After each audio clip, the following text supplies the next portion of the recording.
Сәлеметсіздер ме, құрметті көрермендер. Мен бүгін хламидия туралы айтқым келіп отыр.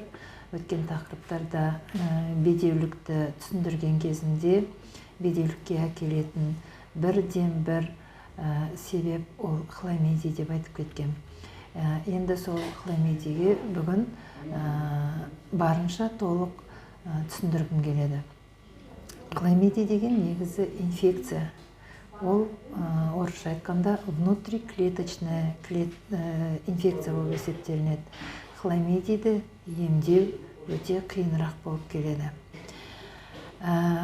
Соңғы жылдары хламидиямен ауыратын пациенттер көбейіп келеді. Россияда негізінде 1994 жылдан бастап хламидиозбен ауыратын аурулар тіркеле бастаған. Қазір біз жақта да өте көп кездеседі. Хламидияды қоздыратын возбудитель хламидия трахоматис деп аталынады. Жаңа айтып кеткенімде ол внутриклеточный инфекция. Онымен ауырған кісілердің ауруы 5 күн мен 30 күннің арасында білінеді.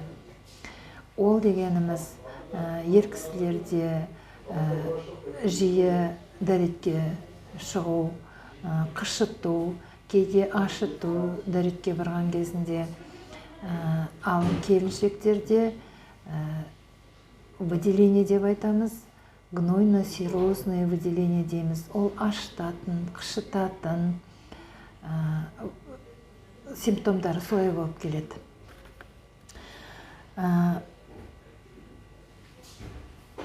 Бұның емдеу жолы ұзағырақ болады. 14 күн мен 21 күннің арасында болады. Ол жерде тапсырылатын анализдері болады. Сол анализге қарай отырып, дәрігер өз алдыңызға қойған емдеуімізге дұрыс жетуге болады. Емі оның 21 күнге дейін созылады. Ол үшін пациенттерге көп сабырлық керек болады. Егерде қалай емделем, қайда барам, қандай анализ тапсырамын деген сұрақтарыңыз болса, менің төмендегі номеріме хабарласуларыңызға болады. Қолымнан келгенінше сіздерге жауап беруге әбден тырысамын.